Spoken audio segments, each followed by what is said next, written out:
Amigo alternativo, já parou para pensar como vai ser sensacional a Série B de 2021? Tem permanências já garantidas de times tradicionais, tem times tradicionais que provavelmente serão rebaixados na Série A e tem times muito interessantes que subiram da Série C para a Série B em 2020 e é disso que nós vamos falar nesse vídeo. Vamos explicar aí um pouco da história desses times tradicionais, tem também times de boa estrutura, times de grande investimento e tudo isso vai rechear muito bem a Série B 2021. Esses clubes subiram com histórias realmente que valem ser contadas, com personagens bem alternativos. Vou destacar tudo isso para você depois da vinheta.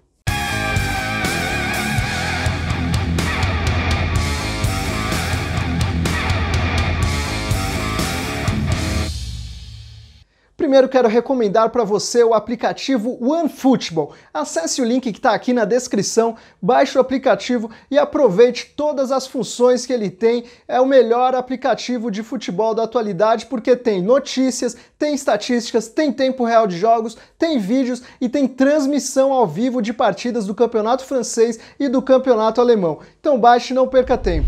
Brusque, na campanha ficou em quarto lugar do grupo B na primeira fase e depois em segundo lugar do grupo C na segunda fase.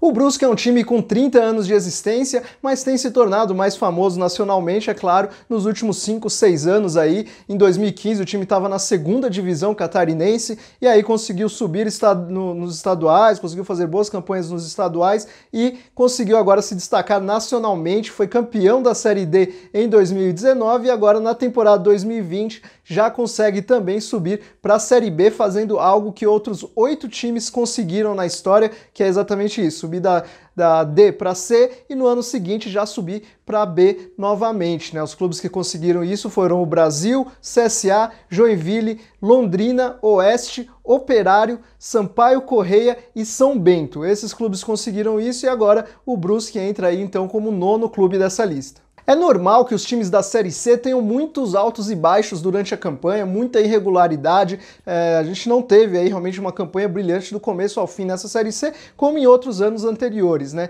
Mas o Brusque teve altos muito altos e baixos muito baixos. É impressionante a irregularidade do time. No primeiro turno fez uma campanha brilhante, com 7 vitórias em 9 jogos. É impressionante, praticamente garantiu ali a classificação dele. Mas no segundo turno venceu apenas uma partida, tomou uma goleada em casa contra o Volta Redonda de 8-1 em casa, 8-1 para o Volta Redonda. E aí depois na última rodada só se classificou graças a um empate, nem venceu o último jogo na última rodada, só se classificou graças a um empate. Aí veio a novidade do regulamento da Série C, que não é um mata-mata, é um quadrangular, né? São 2 grupos com 4 times, os 2 primeiros de cada grupo se classificaram então para a Série B. E aí o Brusque conseguiu a classificação, conseguiu ficar na segunda posição, mas com irregularidade novamente. No primeiro turno o time continuou sem vencer, foram 3 jogos e 3 empates, e aí conseguiu se recuperar de fato no segundo turno com as 2 vitórias, já garantiu inclusive o acesso com antecedência, né? Antes do final do quadrangular ele já tinha garantido o acesso, e aí com essa regularidade que o Brusque subiu para a Série B.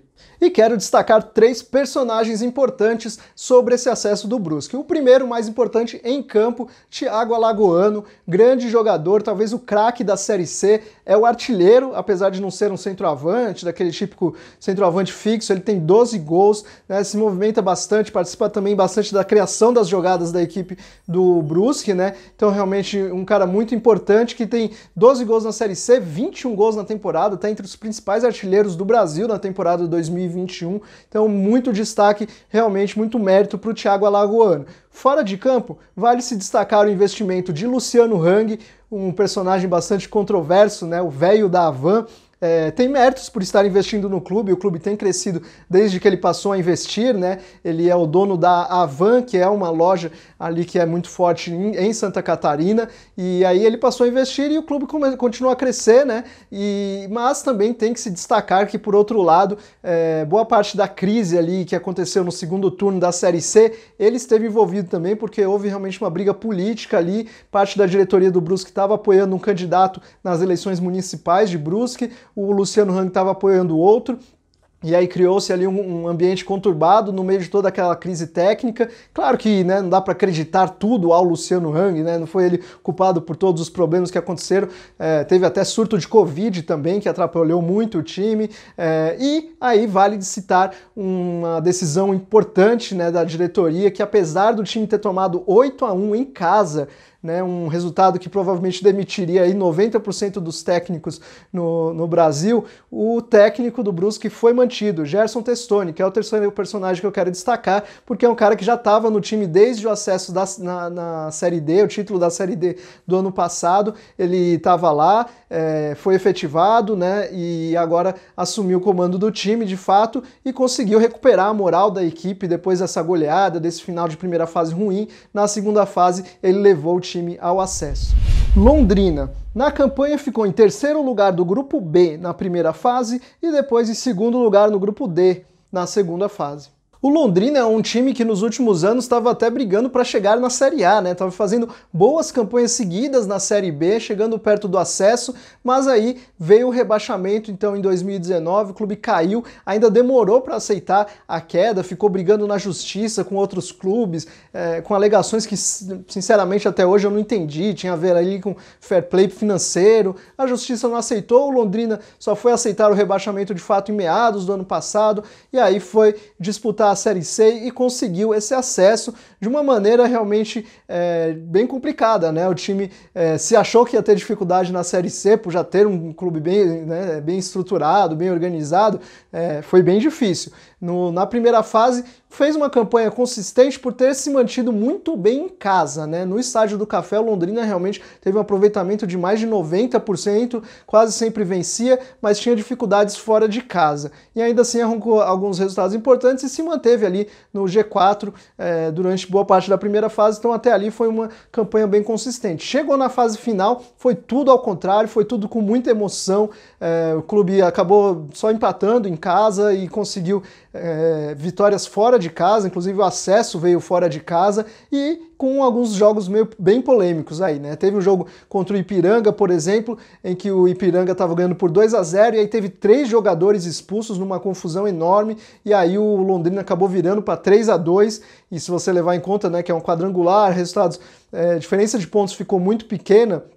Se o Ipiranga tivesse vencido esse jogo, provavelmente teria subido, né? Com certeza teria subido, na verdade, né?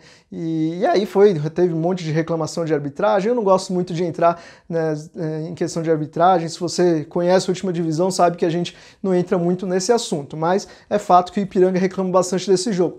Os personagens do Londrina que eu quero destacar nem são assim os principais destaques técnicos da equipe, os mais decisivos, mas são 2 personagens com histórias bem curiosas. Um deles é o Gedeilson, lateral direito titular do Londrina, que é um cara que no começo do ano estava no Madureira e aí veio a pandemia, a quarentena, os times dispensaram os jogadores, né? E ele foi ser feirante, ele virou feirante para ajudar ali, para ter alguma renda, ajudar a família, e essa humildade dele chamou a atenção, virou capa aí de muitas matérias. Aí depois ele acertou, né, quando os jogos voltaram, ele acertou com o Real Brasília e conseguiu se destacar no Campeonato Candango a ponto de ir para o Londrina e conseguiu realmente se firmar como titular no Londrina. É um jogador de qualidade que também chama a atenção por essa humildade. Outro jogador interessante do Londrina é o Celcinho, que chegou durante a Série C, né? É um cara que já tinha passagem anterior pelo Londrina, já é muito querido pela torcida. Para quem não conhece, ele é um jogador que surgiu na Portuguesa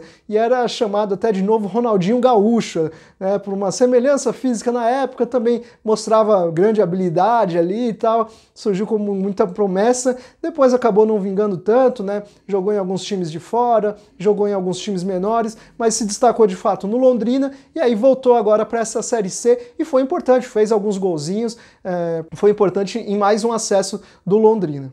Tá curtindo esse vídeo? Tá curtindo nossa cobertura de Série C? Fizemos também uma cobertura muito legal de Série D, com textos no site, nas redes sociais e vídeo também recentemente. Se você está curtindo, ajude-nos a continuar com esse projeto. Precisamos do seu apoio para manter esse ritmo e para isso nós lançamos um projeto de financiamento coletivo no Catarse. Lá você pode ter benefícios se ajudar financeiramente a Última Divisão com um valor ali módico. Você pode ter acesso ao nosso grupo do WhatsApp, pode participar de lives com convidados especiais, pode também influenciar nas decisões de quais vídeos nós faremos daqui para frente. Então, acesse o site que está aqui, ultimadivisão.com.br/apoie e conheça esse projeto de financiamento coletivo.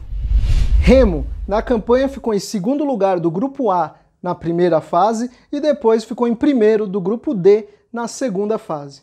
O Remo dispensa muitas apresentações, né? Um clube de 115 anos de história, muito tradicional no Pará, já fez grandes campanhas nacionais, inclusive já foi campeão da Série C em 2005, no ano do centenário do Remo, o clube foi campeão da Série C, mas vinha de uma crise muito forte aí na década de 2010, no começo da década de 2010, o clube passou por muitas dificuldades financeiras, mas vinha se estruturando aí já nos últimos 5 anos. A gestão do atual presidente, Fábio Bentes, é muito elogiada, ele realmente tem sido elogiado por administrar muito bem financeiramente a equipe, e aí os resultados estão começando a aparecer em campo. E falando especificamente dessa Série C, não tem como destacar a história do clube ter conseguido o acesso exatamente em cima do rival. Afinal de contas, as 2 vitórias no quadrangular final em cima do Paysandu foram decisivas para o Remo conquistar esse acesso, né? O time venceu no primeiro turno e quando veio a vitória no segundo turno, depois de uma combinação de resultados ali, o acesso do Remo foi garantido e agora ainda vai disputar o título contra o Vila Nova. Entre os personagens do Remo, quero destacar principalmente o goleiro Vinícius, porque ele tem talvez aí a melhor história dessa Série C. Ele é um cara que virou vereador durante a campanha da Série C. Isso mesmo, ele realmente, apesar de nem ter a vontade de se aposentar agora, ele já tem uma idade até um pouco elevada, mas o goleiro normalmente tem uma carreira que se estende um pouco mais, né? E ele falou que não tem vontade de se aposentar agora, mas quis se candidatar a vereador e aproveitou a boa fase do Remo, né? Ele tá pegando muito, foi aí talvez um dos melhores jogadores, com certeza um dos melhores jogadores dessa Série C, e aí acabou sendo eleito vereador nas eleições municipais e disse que vai conciliar aí as 2 funções, né? De maneira bem polêmica, né? Claro que isso é bem complicado, mas ele disse que vai conseguir. Outro jogador importante do Remo foi o Salatiel, um cara que chegou durante a Série C, um reforço muito importante, se tornou o matador do clube, fez gols decisivos e se tornou até muito querido pela torcida, porque tem um jeito meio folclórico, surgiram músicas e tudo mais para ele. Salatiel, DJ Yudi é o brabo, porra! Não pense em bater de frente porque o homem vai marcar. Não pense em bater de frente porque o homem vai marcar. Enfim, um jogador importante. E no banco tem um personagem muito importante que é o técnico Paulo Bonamigo, técnico aí que muitas vezes estava até meio esquecido aí no mercado dos treinadores, né? Mas ele tem uma história muito forte com o Remo. Em 2000, na Copa João Avelange, ele se destacou exatamente treinando o Remo, que conseguiu ali na Copa João Avelange, tinha aquela questão, aquele regulamento todo maluco, né? Que o time dos módulos inferiores podia disputar o mata-mata junto com a elite, e o Remo conseguiu se classificar para o mata-mata junto com a elite, depois de derrotar o rival Paysandu aí, num dos principais clássicos recentes. O Paulo Bonamigo estava no comando, tem essa forte identificação e com certeza foi ele que ajustou o time, né? Quando chegou durante a Série C, depois de um trabalho ruim do Mazola Júnior, ele chegou e arrumou o time e conseguiu esse acesso. Vila Nova se classificou em terceiro lugar do Grupo A na primeira fase e depois conseguiu acesso sendo o primeiro lugar do Grupo C na segunda fase. Assim como o Londrina, o Vila vinha de boas campanhas na Série B e é um time que sempre parece grande demais para a Série C, né? Porque quando tá ali, ele consegue realmente crescer e tem muitas boas campanhas, tem 2 títulos de Série C, tem outros 2 acessos além desses títulos, né? Então consegue se destacar realmente na Série C. O último título foi em 2015, bem recente inclusive, né? E aí dessa vez o clube arriscou, achei que arriscou muito quando fez uma troca ali para o quadrangular final. Por quê? O clube se classificou para o quadrangular final com o Bolívar como técnico, em um dos primeiros trabalhos aí do Bolívar como técnico, ex-zagueiro Bolívar, tá se tornando um bom treinador. Eu achava o time até bem ajustado ali, muito forte na defesa, não tanto no ataque, mas me parecia que tinha qualidades para buscar o acesso com o Bolívar no comando. Mas aí o Vila arriscou a troca, tirou o Bolívar, chamou o Márcio Fernandes, um técnico com identificação com o clube, né, mas que vinha de um rebaixamento na Série C com o 13. Ele foi rebaixado com o 13, e aí se tornou um técnico que na mesma competição foi rebaixado e subiu, né?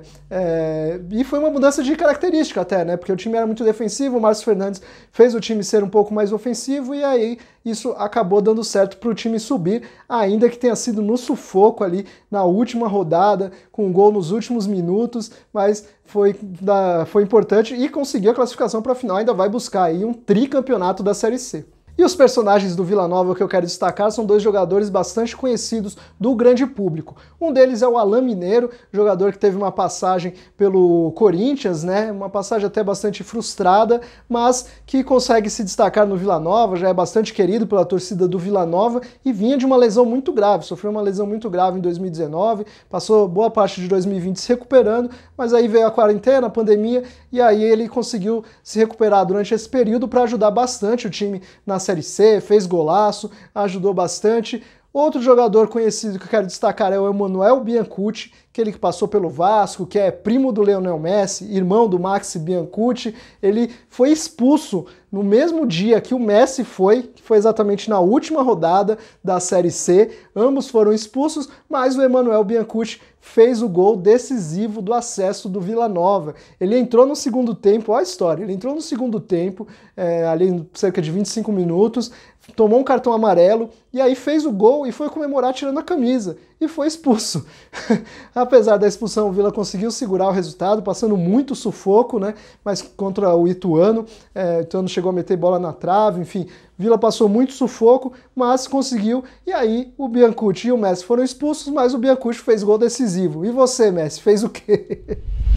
Agora eu quero deixar um agradecimento e uma recomendação para você, amigo alternativo. O agradecimento é para a equipe do podcast Chama ao VAR, que publicou resumos ali das rodadas da Série C no nosso site. Vale dar uma olhada, dar uma conferida se você não conhece e vale seguir o pessoal do podcast Chama ao VAR, que faz um trabalho excelente, entendem muito de futebol. Então siga aí em todas as plataformas de podcasts, você pode conhecer esse trabalho sensacional. E agora, amigo alternativo, a Série C não acabou, ainda tem a final para a gente decidir quem vai ser o grande campeão da Série C 2020. Então deixe seu palpite aí, Vila Nova ou Remo. Comente aí quem vai ganhar e por quê. Também não se esqueça de deixar o like nesse vídeo. Se você não é inscrito, se inscreva. Se você é inscrito, ative as notificações, porque em breve vai ter vídeo aí também sobre os times que subiram da Série B para a Série A, né? A gente com certeza já se compromete a fazer esse vídeo em breve e vários outros vídeos especiais para você, amigo alternativo. Reforço o pedido para você conhecer o nosso projeto de financiamento coletivo lá no Catarse, em que você pode ajudar financeiramente a Última Divisão a se sustentar e crescer e também ter vários benefícios legais. Conheça, também não deixe de conhecer as nossas redes sociais, em que estamos sempre falando aí das divisões de acesso, de todas as divisões do futebol brasileiro e internacional. É isso, amigos, até a próxima!